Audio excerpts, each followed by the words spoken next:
Hey, good morning, Nailed It podcast listeners. Excited to have you all today.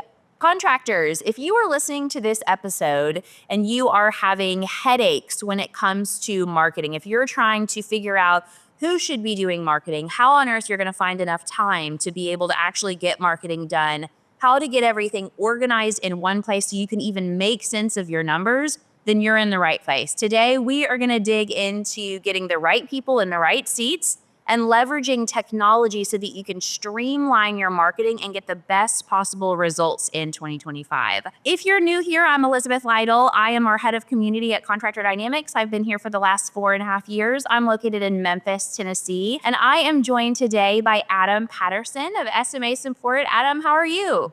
I'm really well. Elizabeth, how are you? Awesome. Doing great. So glad to have you here. Yeah. Adam, tell the listeners a little bit about you. Yeah, absolutely. I'm Adam Patterson, director here with SMA Support Services. SMA exists to help contractors get more done, to help contractors make more money, most critically, to help our contractor partners keep their sanity in a high velocity world. We are like your sub crew for your back office. So tapping us to take over all the things that really need to get done in order to help that business move forward, but maybe don't move the needle. I'd come into roofing. My history prior to that was working with private equity and venture capital funds on high growth, high velocity businesses. So companies that they wanted to grow their top line revenue by 300 or 500% in a really short period of time. They owned a consulting practice with a handful of partners that would institute revenue strategy, go-to-market strategy, talent strategy to hit these hyper-accelerated growth outcomes. The macroeconomics of the roofing and home services space were particularly interesting for me 4 or 5 years ago, which is how I ended up here. And I've been working directly with contractors, supporting them in their mission over the course of that period of time.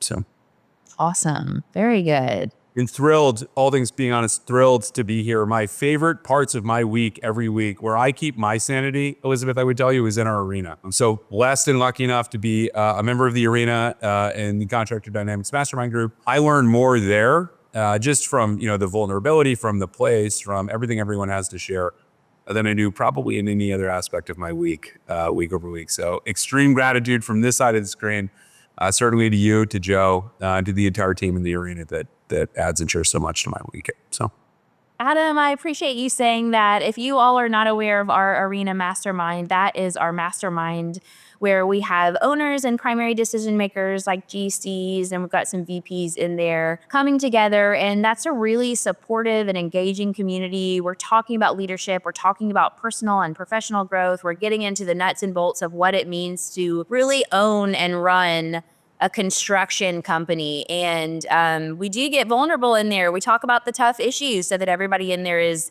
able to grow. If you're interested in learning a little bit more about our mastermind, go down in the comments and you can check that out. It's been awesome to have Adam a part of that group. Adam provides so much value there. Adam sends some presentations in the group, and man, we get some really cool feedback from there. It's a good group. Well, today, you all, we are gonna dig into making sure that you have some systems and some people in the right places in order to really streamline your marketing. One of the things that we commonly see when we talk to owners every single week who are trying to make sense of their marketing is that they're doing a lot of stuff. They've got their tactics, right? They've got their ideas. They're creative. They're shooting some videos. They might be running some Google ads. They've got somebody who does their SEO. But the reality is that the back end of things is a little bit messy and it's hard to figure out. It can be overwhelming. So today I want to dig into first some of the common things that we see in the industry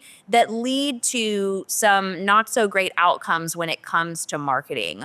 I would say one of the things that I see is that people struggle to be consistent with their marketing activities.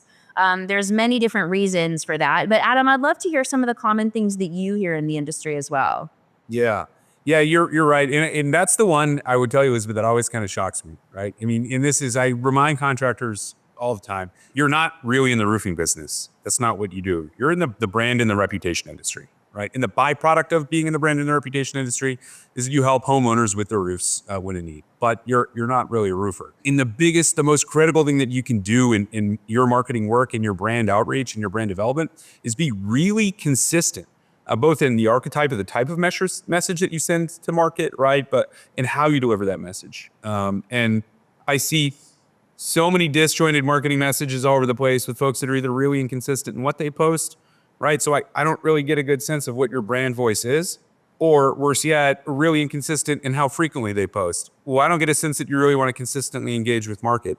And it's a part of the challenge, right, of owning a contractor business between scheduling crews, ordering materials, following up with the insurance workflow, handling customer complaints, change orders, right? Owners really rarely have time to effectively market or to follow up. And oftentimes, right, we look at throwing tools to fix that problem or throwing people whom we don't know how to manage all that well to fix that problem. And what we find is that, that problem might diminish a little bit, but it persists in a different way. There are a couple of really big things that I see in market, frankly, Elizabeth. One of the big things that I see is that first thing I mentioned, right, which is a time constraint. It's the grind. It's like, I am a owner in a high velocity environment. I'm going to be incredibly responsive to that environment. That means like I'm going to answer every homeowner phone call that I get and that I can. I'm going to work with my crews that are on site. I'm going to be on the phone with ABC or with Beacon because we're short 5 squares on this new project that we have, and I want to make sure that we get a runner to bring that material out. And what I don't have time to do are the things that are strategic, working on the business, right? Because I'm too tied up working in the business. The other big thing that I see, and this might surprise you, is what I call tool overwhelm. So I see a lot of software bloat. Right? I see CRMs that our roofing partners license and automation platforms that they don't fully adopt, right? So all of a sudden the software becomes shelfware because I didn't implement the right marketing automations around the CRM tool that I put into place. I look at it as just like, well, I'll keep my data there. That's why Excel exists. That's why Google Spreadsheets exist, right? These software tools, they should be tools of empowerment for you and your team to help you do things that you either can't do that effectively or can't do that consistent.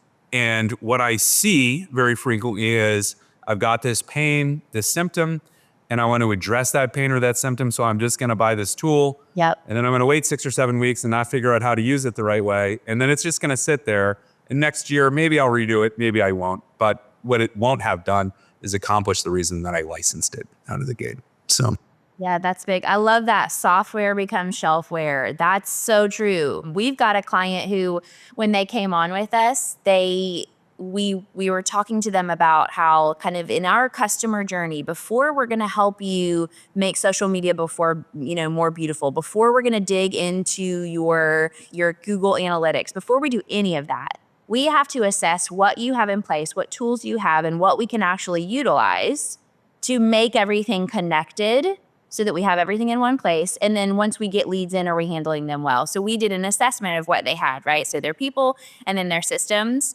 And when I tell you, I mean, they had 2 different CRMs that they were using that they somehow synced up together. They had a back-end CRM that they were using for marketing. They of course were using Zapier. They had MailChimp and another email service. And you're exactly right. Some of them were sitting, they hadn't touched them in forever, but they just had them just in case. The reality is they didn't have that buy-in from the team and people weren't actually utilizing them. So everything was really disjointed. It was really difficult to bring everything together to actually make sense of any of their numbers. And I'm 100% certain that the numbers they were pulling and reporting to us were not accurate because everything was all over the place. So yeah, that's a great point. You can have the most advanced tech stack in the world, but if the team isn't logging in, isn't using it, and it's not automating your tasks, you just have the most expensive digital paperweight in the world. That's all that you bought, right? So true, so true. Another thing that I hear, I was on a call with an owner the other day and he said this, but I've heard this many times is, all right, I'm at a stage where, maybe I'm going to go from 4 to 6. And we all know that, you've got your people who are doing your 1 to 3, 5 is a milestone. Doing 5 million is a milestone for sure. Once we're breaking past that and we're trying to get up to 10, it's no longer like 1 or 2 people who are just hustling and grinding and banging doors and getting their way there. We actually have to have some systems in place, right? But here's what this owner said to me last week. He said, yeah, well, I know now I need some new things, but there's so much out there. I'm talking to so many different people. I have no idea how to make decisions. I'm overwhelmed with figuring out what I need. Do I get this giant CRM with all these new capabilities and every new shiny thing because I want to grow into that? Or do I get something that I can build on? What do I do? So to that owner who's really overwhelmed but knows that we've got to move from the paper files into the digital world and really use some technology, what would you say to them? Yeah, I know I help that owner and really every roofing contractor make a ton of money. And that's because I've got the advantage of working with 100 contractors across the US and have direct insight into data sources. So I will tell you two things. The first and foremost, the most critical thing that you can do as a roofing company owner, if you want to make a major improvement, it costs nothing, $0. Major improvement in your marketing funnel performance, it's all about speed to lead. How quickly can you contact leads that are in place? And what our data shows is if you're contacting lead in 30 seconds or less, generally speaking, that lead converts at over a 70% clip. If you wait 15 minutes, it drops down to about 48%. If you wait 3 hours, it drops down below 20%. If you wait the industry average, which is 2.5 days, it's below 10%. Right? So the most important thing that you can do in your business is know that, again, I'm a sales and marketing engine, and I'm in the brand and reputation industry. The minute I get an inquiry, I'm going to respond to that inquiry and book an appointment. The other thing that I tell every roofing contractor owner, again, this is free, this should cost you nothing, is that the most valuable lead source you have is not net new, it's not insurance agents, it's not real estate agents, it's not home shows, it's not canvassing. The number one biggest, most valuable lead source of every single contractor in the US is your existing lead database. It's rehash. And the number of contractors I talk to that have no rehash strategy, no remarket strategy, your leads are coming in 2 buckets. In 3 buckets, really. The 3 buckets are, A, I need a roof right now, and I've got an active leak. I know my roof is shit. I need the roof now. Awesome. Everyone loves that lead. Maybe it's 10 to 15% of the leads that you get in. The bigger, much, much bigger portion of your lead pool is, I might need a roof in the next 1 to 6 years. I'm not really sure. Right now, I'm kind of investigating to get a sense of what it costs and what that process might look like. Right? If you're not nurturing that lead in that contact, if you're not following up with that contact every 60 to 90 days, if you're not waiting 12 to 18 months to hit them with a CTA of 30% off, and we'll do the inspection right now, then you're missing your number one biggest lead source. And you don't need, frankly, you can implement tools that can help those processes run smoother for you. You can implement people that can help those processes run smoother for you, but neither are a requirement. You can probably find ways to make sure that you get your leads immediately right away, and you've got a strategy in place to remarket to rehash to your existing lead database. That's huge. Yeah. Optimizing every single lead opportunity. I think people forget that they've got all of these people who had a great experience with them just sitting in their CRM. And then they move on and they forget those people, and they're always chasing the new business, forgetting that those are great referral sources. Those people, there's people who are already customers of theirs who you can refer over and over again. And there's also people in there who they mark them as cold or dead, right? And then just forget about them for forever. And the reality is, our salespeople, can we expect them to follow up 365 days of the year, 24/7, nonstop, till absolute yes or no? Let's be real, right? That's not going to happen. But like you said, there are systems and tools that we can put in place to help us be able to nurture those people long term until yes or leave me alone, I went with your competition, right? But unless we're following up until that point, we really don't know. We're just leaving that money on the table. So that's huge opportunity. Yeah. Huge. And I as well meet with, contractors who have repair programs and really strong, really healthy repair programs, and then aren't remarketing to those repaired roofs 2, 3, 4 years later to say, hey, I did that $800 fix. I know we had that ridge vent issue. Your whole roof kind of looks like it might need a replacement at some point. Do you want me to come over and make an inspection and see where we're at in that process? Which is like, I'll do the repair, and then you'll sit as an old job in my CRM for the next 5 years. And maybe that next time you need a roof, you'll remember, or maybe you'll have Googled it. And my competition in market that's like really heavily doing cookie tracking and SEO tracking and stuff will steal you right out of my pipeline. Right. Even though I did that $800 repair when maybe other roofers would have pushed you to buy a new roof set. So it's money, you're leaving money on the table. That's right. Yeah. I met with a legacy company. So dad had the company. He ran it for a really long time, really old school. Their CRM was a room with giant metal file cabinets and manila folders. And everything was written down. And so the son is now taking over, and he said, we're going digital. And so now they've been converting everything, putting everything online and making some big conversions. And one thing that their brand new marketing person said to me was, well, we've gotten this reputation on accident that we are a roofing company. But the reality is we also do siding, we do gutters, we do doors, we do Windows. yeah, something like that. Yeah. And I said, oh, okay. And she said, so we're trying to market so we can get people to know that we do these other things as well. Well, these people have been around for 20 plus years. And they've got, albeit many of them are still paper, they have hundreds of customers who did roofing projects with them. And those are perfect leads right there of people who can potentially get other services done with them, but they don't have any kind of a system, as you're saying, to remarket to that existing database. And so now that's one of the things that, as they onboard with us, we're going to help them create a strategy for remarketing to those people. And ideally, they need systems in place to nonstop all the time be sharing with their existing database that they have all of these other things that they can do for people. So yeah, you're spot on. Yeah, I mean, for a really healthy roofing company, 20 to 30% of your total closed business should come from re-engaging old leads and past customers. Huge. So That's huge. Well, there's one other thing I would say that I hear really commonly in the industry when people are finding they just can't, things just aren't working. And it's that it's either there's an owner who's trying to do it all himself. He's wearing 15 different hats. He doesn't see the need for a full-time marketing manager, so he's trying to wear that hat and run the company. Or we've got a marketing manager on, and that marketing manager is doing, the 25 different things that everybody wants their marketing manager to do and cannot seem to find the time to get everything done. yeah. So let's talk to that owner first who's doing it all on his own. What would you tell that owner who's trying to do it all and for some reason marketing isn't working? Yeah. Yeah. So, I mean, there are two equations, right? And this first one is what I would call best systems and no implementation equals unused potential, right? Which is you're just not, it is impossible. You know what you can't ever do as an owner? Put more than 24 hours in a day. You will, no matter how hard you try, you will never be able to put more time in the day.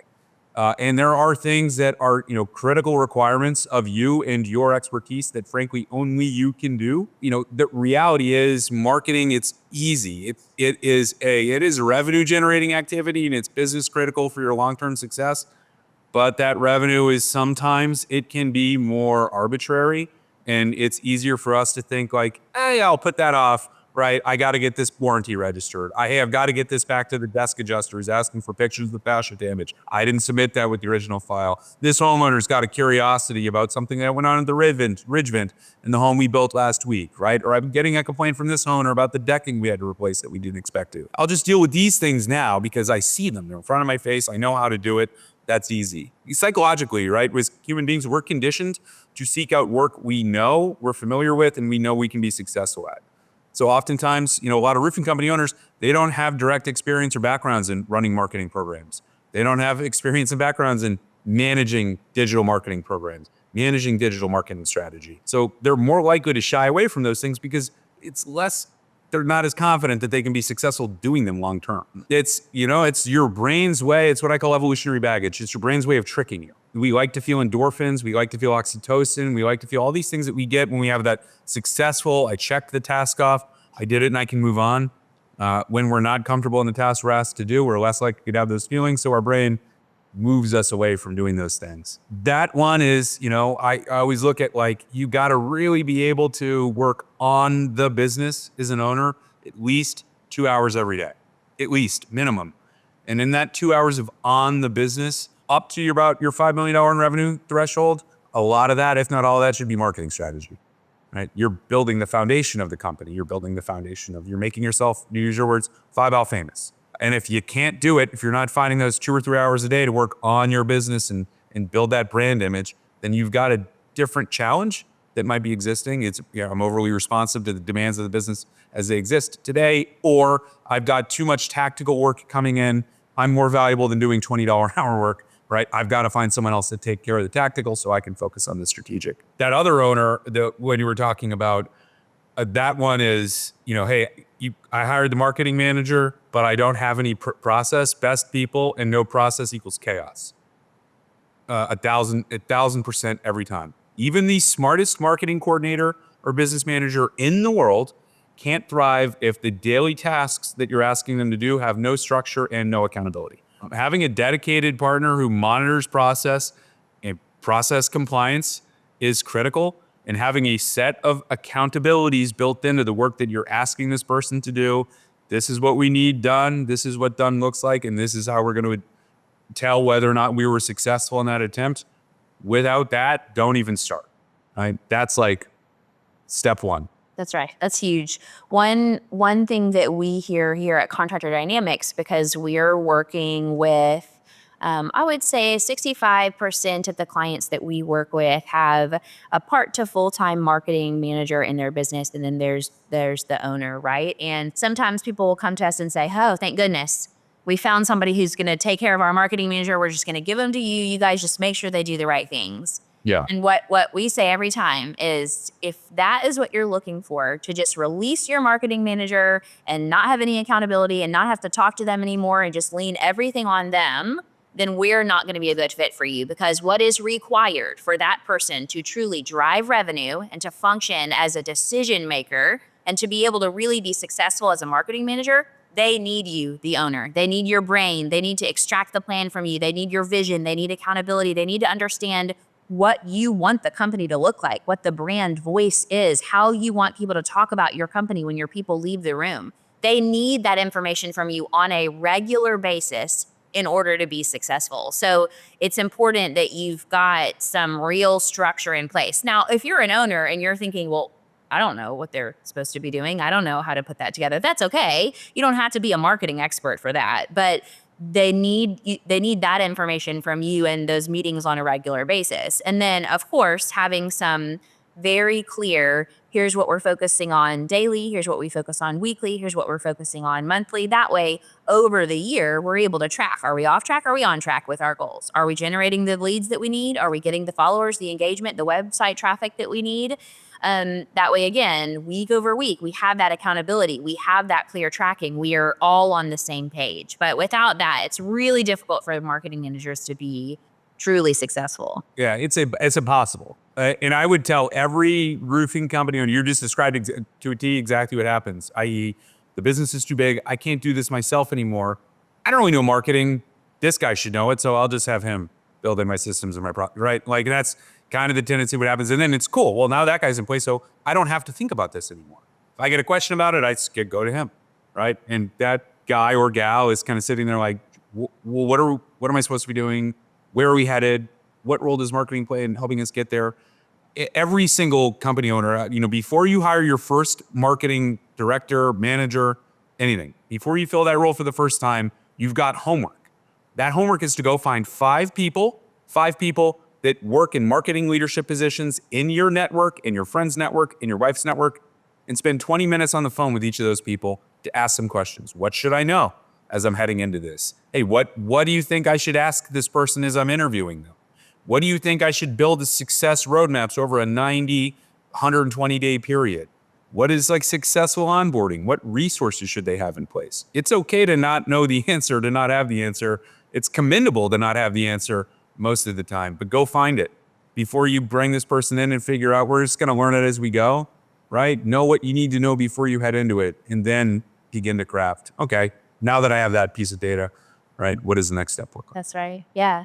A common thing that I hear in the roofing industry specific, which is 95% of our clients, right, is, man, there's so much turnover in this industry. I'm hiring new salespeople every single year, not just to grow, but because I've got to replace the ones that came in. And so we'll dig in a little bit and we'll ask, like, what does your onboarding process look like? What questions did you ask in the interview? What did your training process look like? And if that process is, we found somebody who swore they had an amazing closing rate from another company, we brought them on, we did some ride-alongs and we let them go. Well, that that typically we can kind of understand why maybe they don't stick around, right? And I think that people are getting savvier and savvier in the roofing industry with doing a good job of asking those questions and finding better people. But there's still some confusion when it comes to marketing. It's the same thing. You still need to be extremely intentional and have these things prepared before you bring someone on, so you're setting them up for success. Again, we're not shooting for perfection, but if we're bringing them in and saying like marketing is a mess, figure it out, it's going to be very, like we said, it's going to be very challenging for them to be successful. And the reality is that there's part of marketing that we run the ad, we get the leads. And then there's a lot of marketing that looks like long-term input over and over, consistent, day over day kind of work that's behind the scenes, where that is maybe a little bit less trackable. It's a little bit less, it's a little bit more difficult to understand what those activities need to look like and how to balance all of those day over day. Those are the kinds of systems and things that we need. And some of those things are things that we can streamline. Some of those we need some very specific tools in place to be able to allow that person, like you said, to be able to really thrive. But yeah, we've got to do that. We've got to do that front end work for sure. Well, one thing that I want to mention here is, in case you haven't realized this already, the winning combination when it comes to marketing is, as we've said, getting the right people in the right seats, making sure that we're asking the right questions, making sure that we have realistic expectations and measurables for our people in our marketing department, right? And then having systems and tools in place for them to be able to do a handful of things, for them to be able to track things effectively, to be able to have some SOPs, some standard operating procedures, and some processes that are outlined so that they understand how things need to be done, to automate some things like speed to lead that you mentioned earlier, having those immediate responses, and then to be able to be really efficient. In marketing in 2025, one of the things that is massive is content creation. I mean, we need to be creating content. We need to have video as a part of our content strategy, and we need to be creating a lot of it. It's no longer like, it's cool if you can create some videos. It's if you don't have them, you are behind. It's time to get with the picture and get going, right? But in order for a marketing manager and a team to do that, we definitely need some tools in place to be able to be effective there for sure. Yeah, I mean, even that extends, right? When we think about a marketing manager and using video doesn't just extend to the stuff that you throw in your community pages on Facebook to try and get your market excited about the work that you're doing. It also looks like, again, how you define who your business is and what your employer brand is, right? So you can think of it through that lens of recruiting you were mentioning a moment ago. Folks may not know this, but an applicant to a job, 23% of applicants to jobs will read a job ad all the way through, right? So think about that. 3 out of every 4 people that apply to your sales job didn't even read your job ad. They just saw outside sales or sales rep and they hit easy apply. That's it. Now I'll deal with it when I get to the interview. 75% of people will watch a 90-second or less video embedded in the job ad. So what happens all of a sudden if I can, make my job advertisement carry a video about what my brand is, how we approach market, how we work with homeowners, what makes us special? And now 3 out of every 4 people that apply to my job know exactly who I am, how we engage together, how we approach our market, how we approach our work in our world, what we believe. How does that shift my recruiting efforts, right? Does that make my, those incoming conversations a lot easier to have? As you talk about content is critical. It is how, and so look at the world around us today. That is how folks are used to digesting information, fortunately or unfortunately. But it is how your homeowner is going to get to know you before you have a sales rep in the door in their living room. That's right. That is your way to make a beautiful, wonderful first impression. It's your way to engage with your market.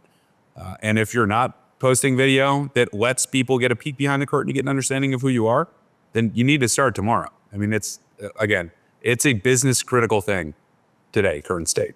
Adam, I have a question for you, just in the vein of getting the right people in the right seats, making sure that owners specifically have the right support to be effective, to be able to focus on the things they need to be focusing on.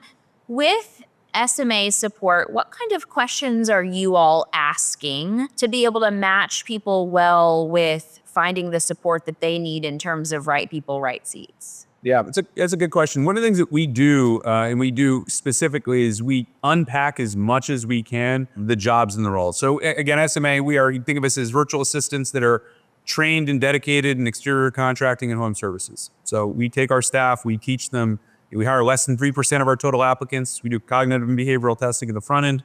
Because it turns out, Elizabeth, that if hire the smartest people that you possibly can, they tend to overperform in their jobs and stay a little bit longer.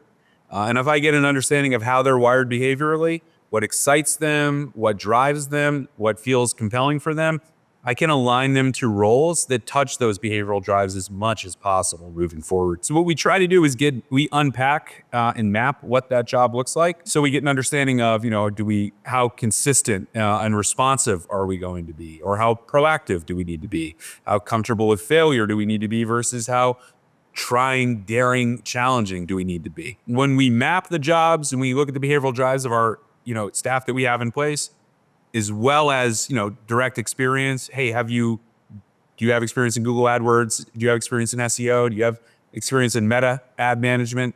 Versus, do you have experience in cold calling? Do you have experience in appointment setting? We have, one of my favorite stories to tell. We had a client of ours who didn't believe in aerial measurements, didn't think that aerial measurements were accurate, would only measure roofs by hand, would draw a diagram of the roof for the house that he was measuring, and would measure one side of that roof, write it on the diagram that he drew, took a picture of it, and would text it to his SMA VA, who would then use the Pythagorean theorem to get the remainder of the roof's measurement, build the work order, build the production order the material, right? Because our VA had a background as a civil engineer. And so we hire folks and put them in roles and with clients that we know will be particularly exciting and compelling.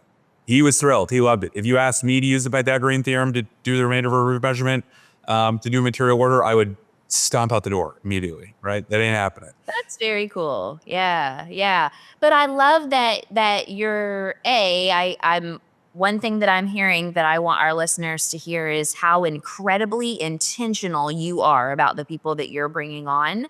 Because like you said, when you get to know them really well in that process, you're not only finding those really intelligent people, but you're finding you're understanding the way they think. You're understanding their hesitations, their motivators, their behaviors. When you understand those really well and you can match people with an area where they're really going to thrive, you're not forcing them into something that you really, that maybe you think they should be. When you're able to match people that way, yeah, you're right. They go above and beyond. They love their work more, right? And typically people who love their work, they're performing really well as well. So that's so important in the process where you're recruiting people. If you're bringing on a marketing manager, be intentional with the questions that you ask. Don't just grab somebody who's got some, tons of experience from a different industry. Figure out exactly what you're looking for. Figure out what those behavioral traits are, that cognitive ability is, how quickly or slowly you want them to train. Figure out what those things are before you bring them on. That way you're setting them up for success. Yeah, I think, too often when we do interviews, we do these interviews where we ask people, how are you going to do the specific things that are going to be your job when I hire you? That's irrelevant. You can figure that out if you hire them. What you need to ask is how are you going to feel behaving and living the way that I need and expect you to as it relates to this work and to our company long-term? And can we do that predictably for long periods of time, right? Yes, we can. Great. I can teach you what to do, or we can figure out if you have the knowledge on how to do what we need you to do. But can you live the right way to thrive in my environment? We'll change the game.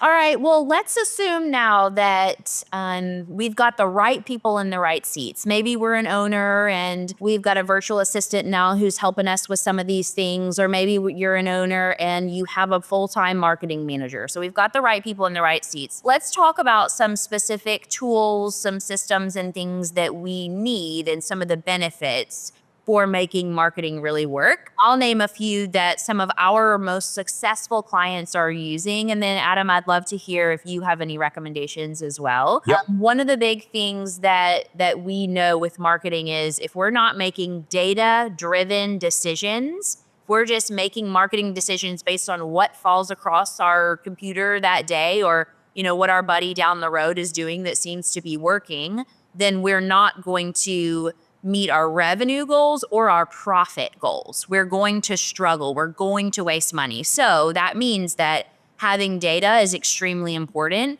Tracking things is extremely important. So a couple of things I would recommend is that utilizing, of course, if you're not utilizing a CRM, you got to get a CRM. We need a CRM, okay? Moving forward, if you're a one-man show right now, it might be working for you, but the moment you begin to hire people, you have to have a CRM, okay? So make sure you've got a CRM. But one thing that we often see is that when people are tracking things like your marketing sources, we'll see lots and lots and lots of other, or we'll see a handful of little marketing sources in there, but we've got a lot of people where we have just no clue where they came from. But the reality is we can ask some more intentional questions to make sure we're tracking things a little bit better. We can also put some things in place like maybe some call numbers, or we can do some integrations with our CRM to ensure that things are getting put in there directly from the source. So your marketing sources are not just fun information to randomly know whether or not you got a Google lead. That's not just information for your agency.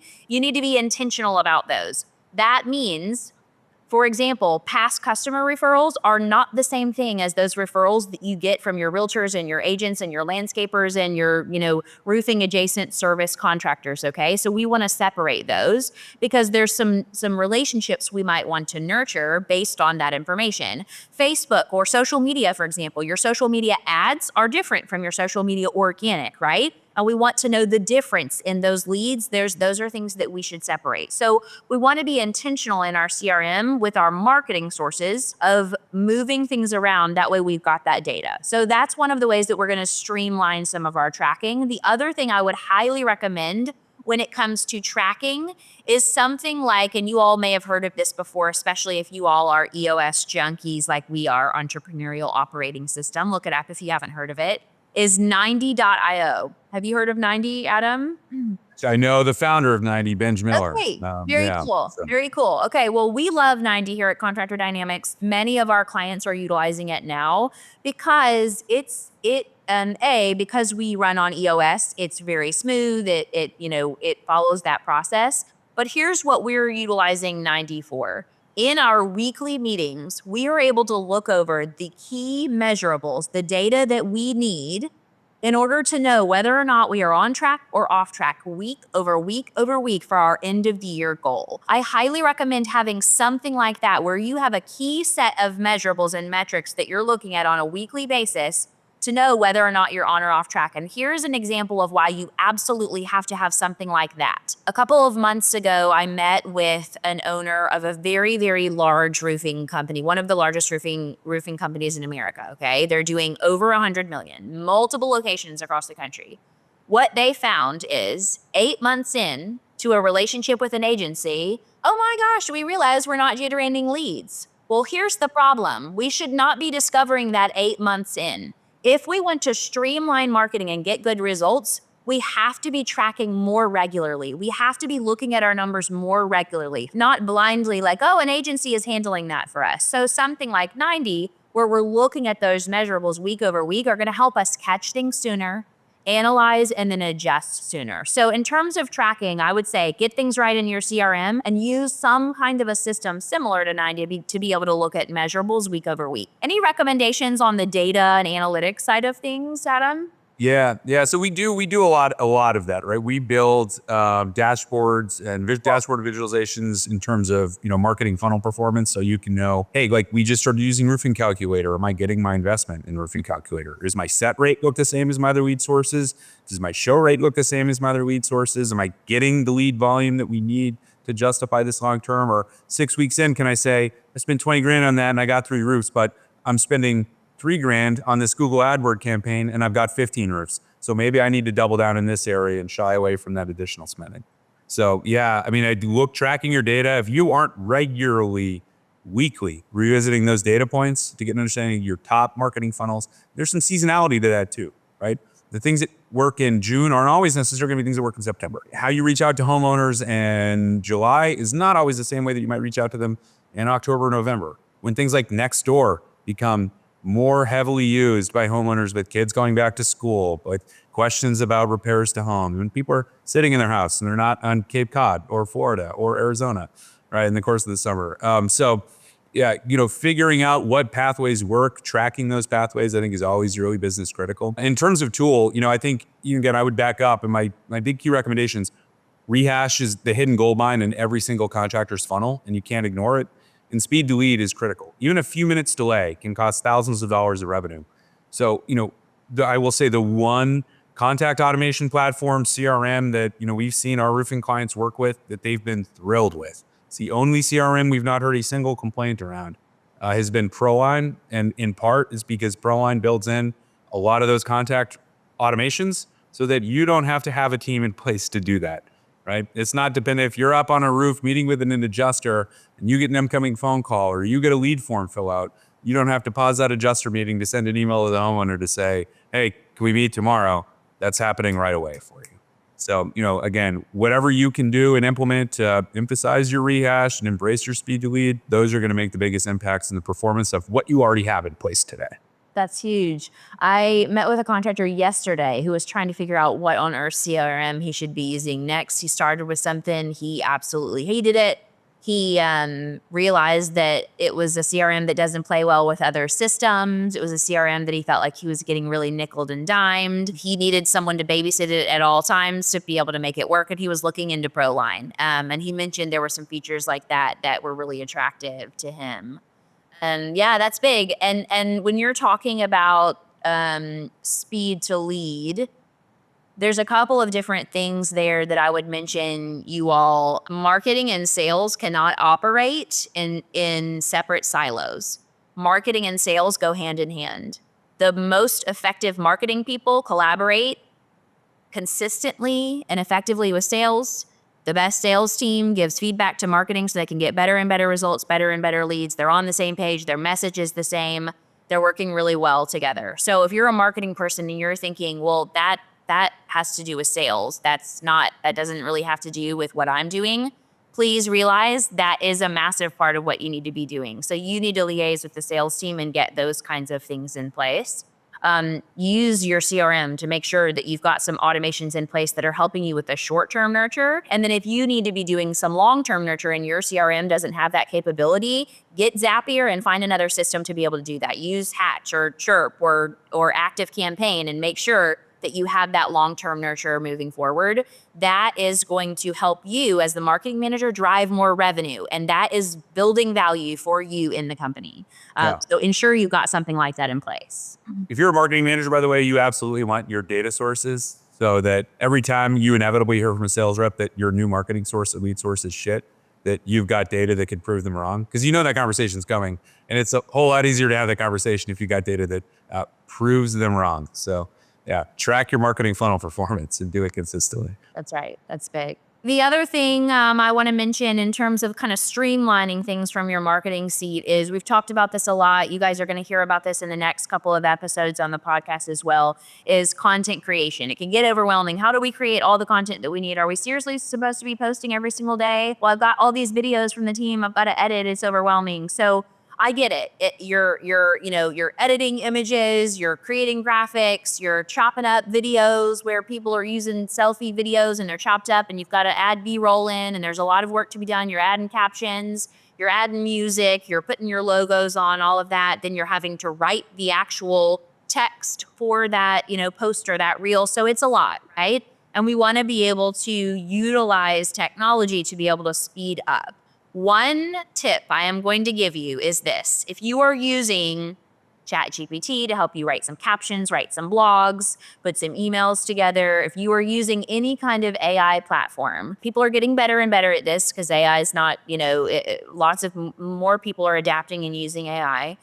Please remember that there still is a human element that is needed for marketing when you're building a brand. So don't put a bunch of things into chat and then copy and paste everything that you get there. You still need to train your AI. You need to put the proper prompts in. And then once you get your feedback, once you get those videos that have been edited, or once you get those captions, once you get those blogs, those emails, review those things, make edits, make adjustments so that you don't sound like a robot, make mistakes that chat doesn't know how to filter out, or look like everybody else. So we want to be more efficient, but we want to make sure that that human element is still there. Is there any tip that you would give people who are trying to utilize AI a little bit more in terms of content creation, Adam? Yeah, two big ones. One, what you just said, don't copy paste, don't automatically assume the content that it generates is going to be valuable. And the other big thing, right, is that don't copy paste into your social channels where it can then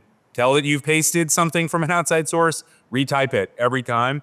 And I always say, look at like AI, machine learning, they're good to a point. They're good with a man in the middle, right? And that's like, having someone to adjudicate whether or not what's being shared, what's being developed, and what's being said is a direct reflection and match of you, your brand, your personality, right? How you want to impact market. It'll get you 75% of the way there. Your unique, beautiful spirit will get that other 25%, but you have to intervene. The other big thing, and this is just an aside, nobody actually uses emojis as much as AI thinks we do. So definitely don't copy and paste the shit that it developed. Because it's just, you can read it immediately, right? I can now right away tell what post is developed by AI. Yeah, that's good. That's good. Well, if you need a couple of recommendations for some systems when it comes to content creation, you all, for making things a little bit easier, especially if you're a really busy marketing manager or you're an owner and you're doing some of these things yourself, I would tell you, if you're going to be doing some editing, I would look into CapCut. CapCut, if you are a beginner or you've been doing things for a while, CapCut is easy. There's all sorts of things now that can kind of help you streamline doing some edits. The other one that we've been using quite frequently is Opus AI. We are using Opus where we're going out, we're creating some content, we're throwing it into Opus, and Opus is then pulling clips for us that we can use in Reels and Stories with captions already on. Like I said, we still do want to do that. Spend that 60 seconds to review it before we post it, but we're able to create significantly more content faster by using some tools like that. Are there any other tools like that you've heard of that you would recommend, Adam? Yeah, no, the CapCut's the big one. Yeah. I mean, if you're developing and building content, if I can barely turn my computer on, and if I can figure out CapCut, I think you're going to be okay. So yeah, it should make it real easy to build that personalized brand image. So. That's right. One more thing I would ask you, this is a pain point that I hear about from marketing managers and owners quite frequently is, all right, we want to build more relationships with other business owners in my community. But now I built these relationships, but how do I get more predictable referrals from them? How do I make sure that they remember me and they reach back out to me and they actually connect me with people? Are there any recommendations that you would give companies on being more intentional and kind of streamlining the communication with those relationships? Yeah, so I think we do a really good job of getting in touch with homeowners when we want them to sign a contract, and we do a really good job of getting in touch with homeowners when we want them to leave a 5-star review. We do like an okay job of getting in touch with homeowners when we maybe want a referral. The biggest thing that you can do, right, it's like people, process, and technology, is to enhance your process around customer communication. And the number of contractor company owners that I talk with that don't have real strategies around customer communication and consistent customer communication, right? We're pretty good at these couple of points, but we're terrible at all the other ones. It can look like, and this gets back to that comment you'd made earlier, like your data is your best friend. So like customer satisfaction scoring is a big one. I see all the time folks that think like, I only get CSAT after I built the roof, right? Then I'll figure out how everything went. You've got an opportunity to get customer satisfaction scoring at every single step of your process. So that could look like after your sales rep is a meeting with a homeowner and that homeowner doesn't sign a contingency, maybe the following day we have our office manager or office administrator reach out to say, hey, I'm calling in behalf of Acme Roofing. And my job is to make sure we're doing the best we can. I know you met with one of our reps yesterday. I just want to make sure, did we communicate clearly, right? Were we responsive when you had questions? Did you feel you understood everything that we got? Right. And if you had to rate those on a scale of 1 to 4, can you give us a little sense of how we're doing? And all of a sudden, if I've got that weekly data, I could point to one of my reps and say, hey, you were a 3.5 out of 4 in communication and responsiveness every single week, except last week you were a 1, right? Now I know, instead of guessing at what the problem is or trying to figure it out, or instead of like only seeing it reflected when it's a revenue issue, I know exactly what you're doing wrong, when it's happening, and I can get proactive about how we address it. So now I can start to say things like, hey, do you have too many files? Like, am I throwing too much work at you? Do you need my help in figuring out how to be more responsive when we're getting questions? Do we need other resources in place as a business, as an organization, as we continue to scale?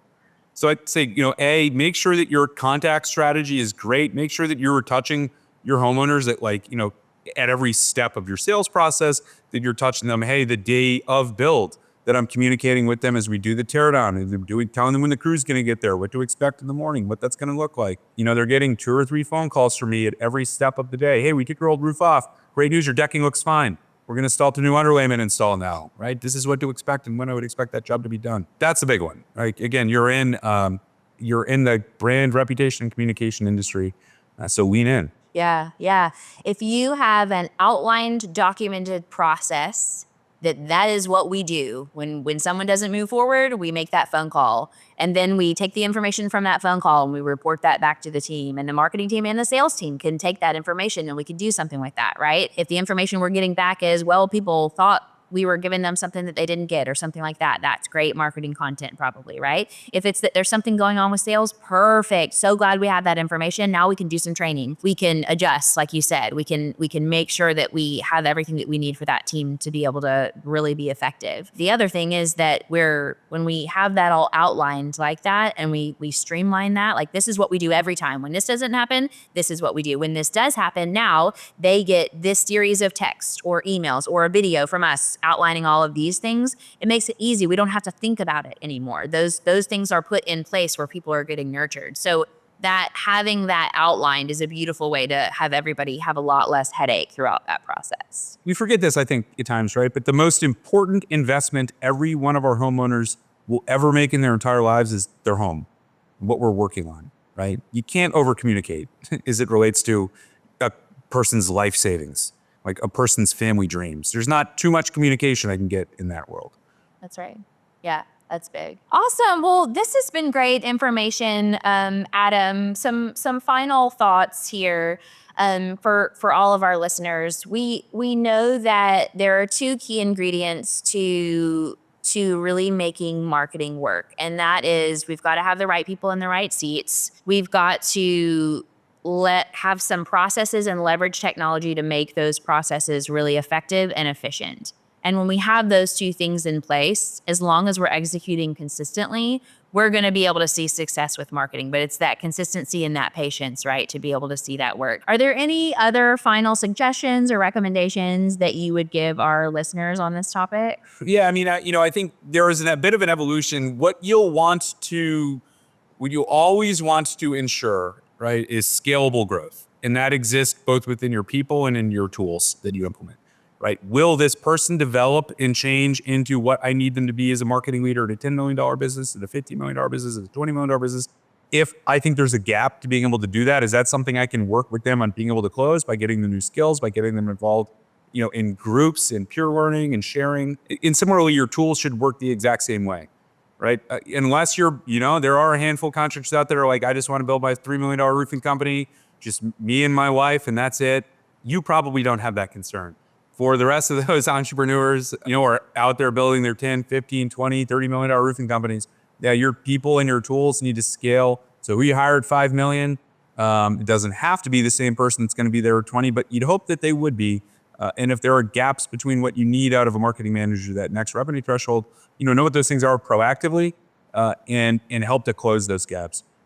With tools, it's less likely, right? So think about am I buying this tool today because it helps treat this symptom that I feel that's a symptom of being a $3 million roofing business? But when we're a $9 million roofing business, I'm not going to feel the same symptom. So I'm being a little bit reactive to my current environment is another thing I tell you to think through heavily. That's big. Yeah. Yeah.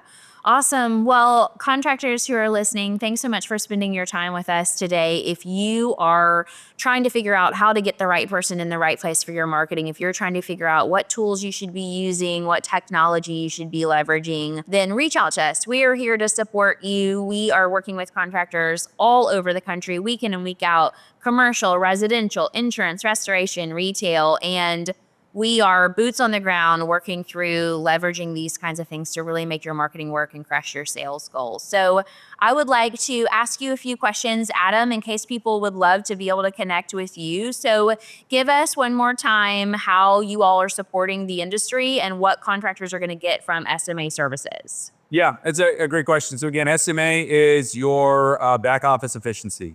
We help clear out the noise so that owners, sales reps can focus on big picture growth, opening new territories, adding new services, converting new accounts. That leads, rehash prospects are followed up on. That your insurance workflow, all the things that don't require boots in the ground and you to be here in person. We are masters of how to deliver that work and how to deliver that work in a highly efficient and effective manner. If you want to help give your sales reps 10 more hours a week, every week to sell more jobs, more projects, if you're trying to get back your sanity in the way that you manage your life, your company, organization, please come find us.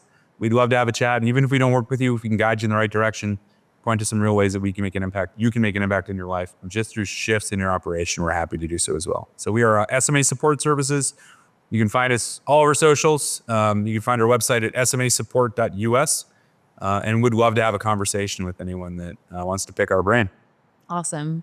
One of the reasons I highly recommend getting in touch with Adam is Adam's been a part of our Arena mastermind for the last several months. And Adam shows up week in and week out. And whether any of those people are working with him or not, he's there adding value. He's giving support. He's giving advice. He's asking great questions. He's in our DM chat channel that never sleeps, giving people suggestions and providing some really good engagement and communication. And I just appreciate that so much, being surrounded by partners who genuinely care about other people and who are going to be honest, who are going to act as a trusted advisor, whether you're actually going to end up working with those people or not. So I highly recommend getting in touch with Adam. Adam, thanks so much for being with us here today. And we look forward to having you on another time soon. Likewise, I appreciate it, Elizabeth. It's great to connect, and I'm looking forward to seeing you in the arena. And I can't recommend the arena enough.